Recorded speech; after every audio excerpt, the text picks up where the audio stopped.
ये लोग कहते हैं बीजेपी का एजेंट है, आज तक की साबित कोई नहीं कर पाया। वहाँ का काम तमाम हो जाएगा। फिर जैसे जो है बहुजन चली गई, कहाँ है कोई नहीं जानता है। उसी तरीके से सपा भी एक दिन चली जाएगी इंशाल्लाह। किसी से हमें कोई डर नहीं है। इतने सालों से भाजपा है तो हमारा क्या बिगड़ गया। अगर आ भी जाएगी 2024 में तो हमारा कुछ नहीं बिगड़ेगा। हैदराबाद के नेता तो यहाँ यूपी से क्या लेना देना। बाकी मुझे नहीं लगता कि फायदा होना है उनको वैसी जाते। नहीं, यहाँ पर वो खाली सीट ही काटेगा, बाकी कोई फायदा नहीं होगा यहाँ से। अब ये गठबंधन कुछ कर सकता है, बाकी यहाँ कुछ नहीं हो सकता है। आप देख रहे हैं देश लाइव, देश की आवाज। नमस्कार, आदाब, मैं हूं अबुल नसर इकबाल। आज इस वीडियो में बात करेंगे असदुद्दीन ओवैसी और उनकी पार्टी AIMIM की। MIM ने 11 प्रत्याशियों का ऐलान कर दिया। 11 सीटों पर वो बिहार में चुनाव लड़ेंगे। इससे पहले उत्तर प्रदेश की 7 सीटों की बात आ रही थी। अब कितनी सीटों पर चुनाव लड़ेंगे उसकी औपचारिक घोषणा करना MIM की तरफ से अभी बाकी है। सभी दल लोकसभा चुनाव के मद्देनजर अपने अपने गठबंधन मजबूत कर रहे हैं। एक तरफ इंडी गठबंधन है, दूसरी तरफ NDA गठबंधन है, भारतीय जनता पार्टी नहीं। लेकिन असदुद्दीन ओवैसी किसी भी गठबंधन का हिस्सा नहीं है। हालांकि बहुत कोशिशें, खबरें आई कि बहुत कोशिशें हुई कि इंडिया गठबंधन के साथ उनका गठबंधन हो जाए, लेकिन कोई भी गठबंधन असदुद्दीन ओवैसी और उनकी पार्टी को लेने के लिए तैयार नहीं है, मौजूदा जो राजनीतिक हालात हैं देश के उसके अंदर। अब क्या असर होगा MIM का, क्या असर होगा असदुद्दीन ओवैसी का, उनकी पार्टी का इन आने वाले लोकसभा चुनाव में, खास तौर से अगर बिहार की बात की जाए, उत्तर प्रदेश की बात की जाए, या देश में जहां पर भी मुस्लिम बहुल सीटें हैं उनकी अगर बात की जाए, तो असदुद्दीन ओवैसी एक बेहतरीन वक्ता हैं और सभी उनको बड़े ध्यान से सुनते हैं। जब पार्लियामेंट में वो बोलते हैं तो उनकी जो स्पीचेस होती हैं उनकी तारीफ उनके प्रतिद्वंदी भी करते हैं। लेकिन लोकसभा चुनाव के मद्देनजर उन पर बहुत सारे आरोप लगाए जाते हैं। आरोप लगाया जाता है कि वो साहब बीजेपी की बी टीम है।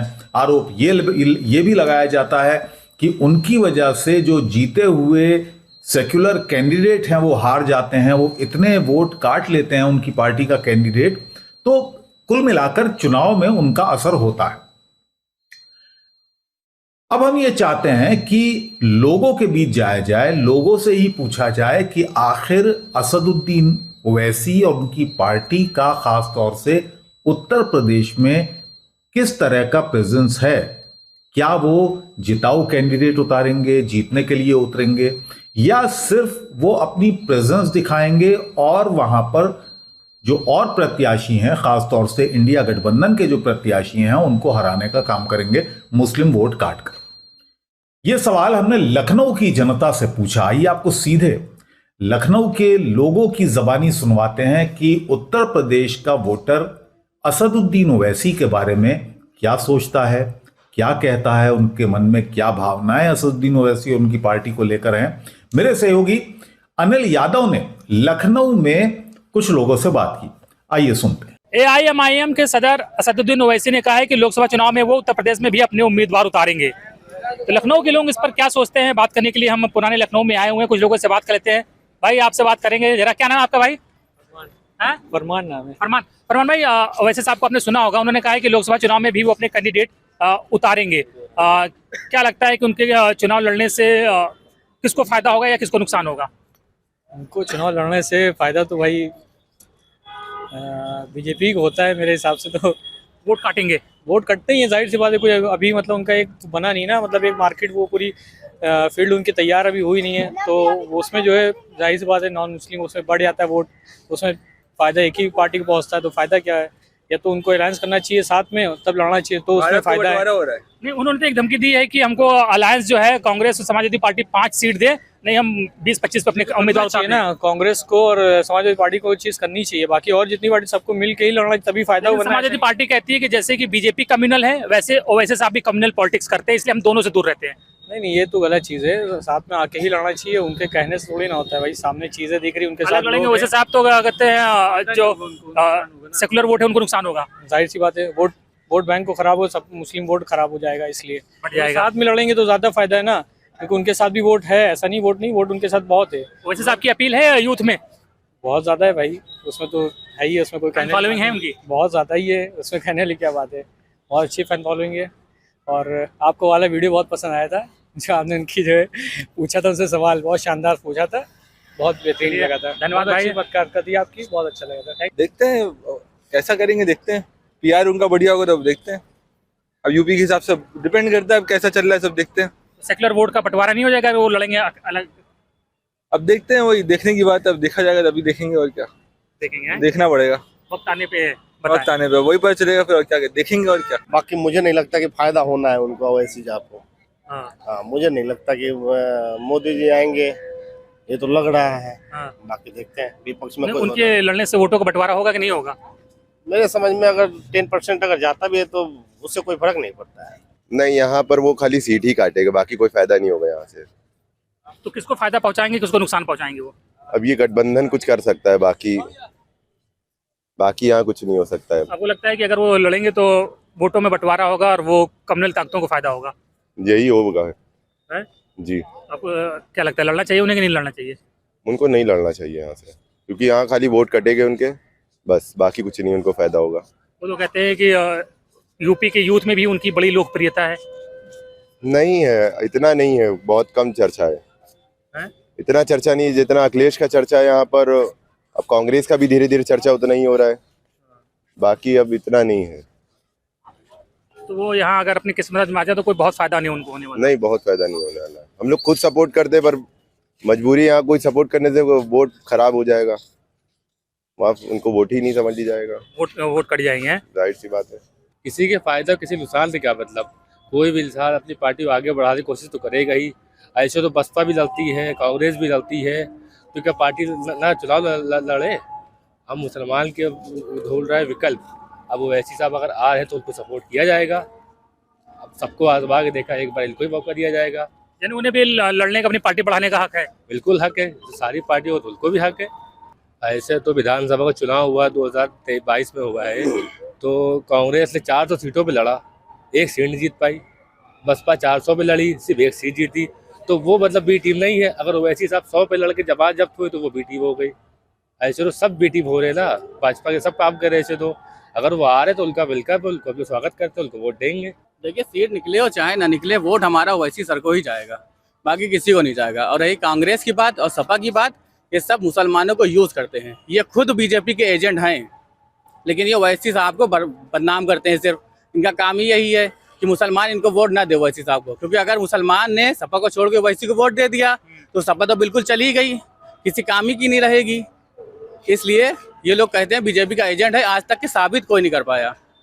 नहीं, ओवैसी साहब ने कहा है कि गठबंधन वाले हमको या तो 5 सीट दे दे यूपी में, नहीं तो वो 20 सीटों पर अपने उम्मीदवार खड़े कर देंगे। हाँ, तो बिल्कुल सही कहा है उन्होंने। सपा देना, सपा क्यों नहीं दे रही है? अगर मुसलमानों के साथ है सपा तो 5 सीटें क्यों नहीं दे रही है उनको? सपा को डर है ना हर चीज़ का। लेकिन गठबंधन वाले कह रहे हैं कि जैसे बीजेपी एक कम्युनल पार्टी है, उसी तरह से ओवैसी साहब भी कम्युनल पॉलिटिक्स करते हैं। ये तो उनका कहना है कि मुसलमान उनको वोट ना दे, उनकी पार्टी आगे बढ़े ना, इसलिए वो कह रहे हैं। ये वो यही तो चाहते हैं कि उनकी पार्टी आगे ना बढ़े, हमारी पार्टी आगे रहे, क्योंकि यहाँ से सिर्फ सपा चाहती है कि हम ही रहें, उसके अलावा कोई आए ना। उस सपा को ये मालूम है अगर ओवैसी साहब की सीटें यहाँ कुछ भी निकल गई तो सपा का सफाया साफ हो जाएगा, बिल्कुल सपा का काम तमाम हो जाएगा। फिर जैसे जो है बहुजन चली गई, कहाँ है कोई नहीं जानता है, अब उसी तरीके से सपा भी एक दिन चली जाएगी इंशाल्लाह। तो ओवैसी साहब की लोकप्रियता है यूथ में? बिल्कुल लोकप्रियता है। अब जब आएंगे, जब वोट होगा तब आप देखिएगा इंशाल्लाह, वो जीते चाहे हारे, हमारे दिल में उनके लिए प्यार था, प्यार है, प्यार ही रहेगा इंशाल्लाह। उनके अलावा हम किसी को वोट नहीं देते हैं। देखिए, खतरा उनको है जिनके ईमान में है कमज़ोरी, जो भाजपा से डरते हैं, सपा से डरते हैं, कांग्रेस से डरते हैं। और ईमान वाला किसी से डरता नहीं है, वो सिर्फ अल्लाह से डरता है। और ईमान वाला ईमान वाले को वोट देगा। जब हमारा कोई फ़ायदा नहीं कर रहा है, भाजपा कोई फ़ायदा नहीं, कांग्रेस से कोई फ़ायदा नहीं, सपा से कोई फ़ायदा नहीं है, तो जब एमआईएम आ रही है तो उससे हमें फ़ायदा है, तो उसको वोट क्यों ना दें? और डर हमें सिर्फ अल्लाह का रहता है, किसी से हमें कोई डर नहीं है। इतने सालों से भाजपा है तो हमारा क्या बिगड़ गया? अगर आ भी जाएगी 2024 में तो हमारा कुछ नहीं बिगड़ेगा। हमें अल्लाह देने वाला है, अल्लाह ही हमें देगा। हम भाजपा से ना कभी डरे थे ना ही कभी डरते हैं। हम डरते ही नहीं, वो डराएंगे कहाँ से हमें? कोई फायदा नहीं होगा। हर पार्टी सोचती है अपने आप को आगे करे, ऐसा नहीं है, कोई साबित करके दिखाए। वो इसलिए कहते हैं कि वो आगे ना बढ़े। मुस्लिम कहाँ है, खाली दलित भी तो साथ में है, सब है उनके साथ। दलित वोट मिलेगा उन्हें, सब कुछ मिलेगा इंशाल्लाह। आप ये कहाँ से कह रहे हैं कि खाली मुस्लिम जो है राजनीति वो कर रहे हैं? ये तो भाजपा वाले खाली हिंदू की राजनीति कर रहे हैं।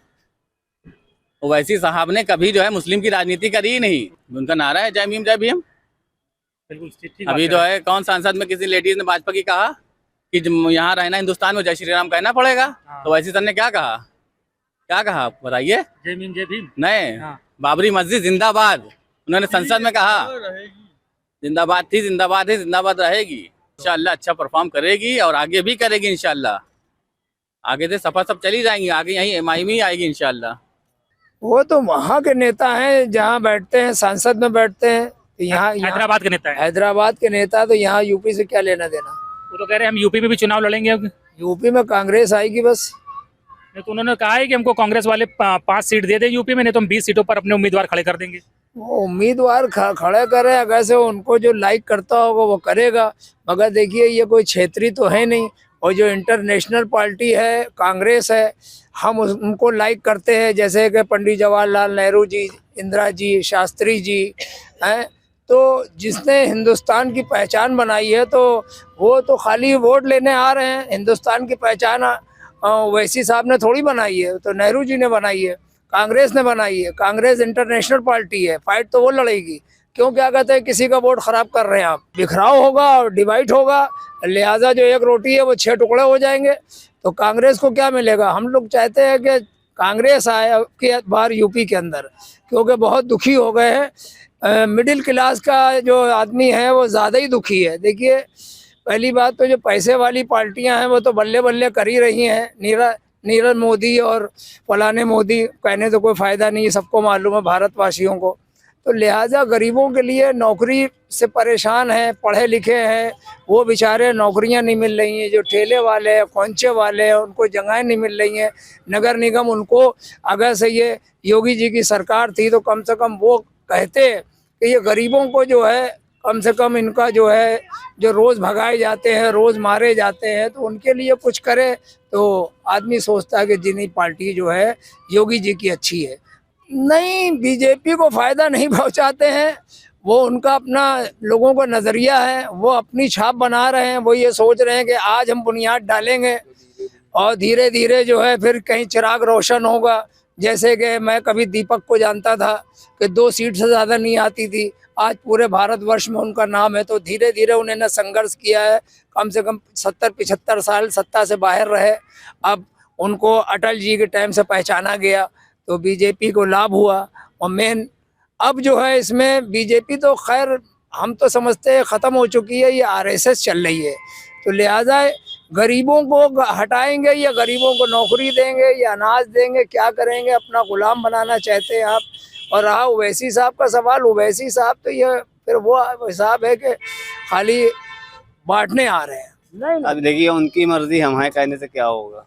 नहीं, वो आएंगे, ठीक है, उनका स्वागत है, वेलकम है। हैदराबाद से आप आ रहे हैं, मगर हम तो इतना देख रहे हैं भाई, मायावती बहन भी आई, अखिलेश भी आए, सबको चांस मिला, हैट्रिक मारा बहन मायावती ने भी और अखिलेश ने। मगर अब जो है कांग्रेस का रुझाव हम लोगों का है, मुसलमानों का रुझाव कांग्रेस की ओर है। मुसलमानों का नहीं है, हमारे जो है सिख भाई भी हैं, जनता है, और जो हाँ ऑडियंस है उनका जो है रुझान, जैसे किसान का देखिए मसला चल रहा है, उसके बाद मणिपुर को देख लीजिए। अब ये सब ये है कि आदमी दुखी हो चुका है।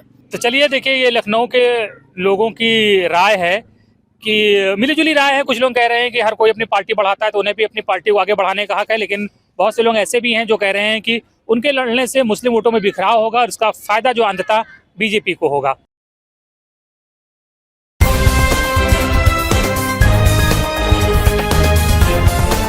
देश और दुनिया की तमाम छोटी और बड़ी खबरों के लिए हमारे चैनल को सब्सक्राइब करना न भूलें और बेल का बटन जरूर दबाएं।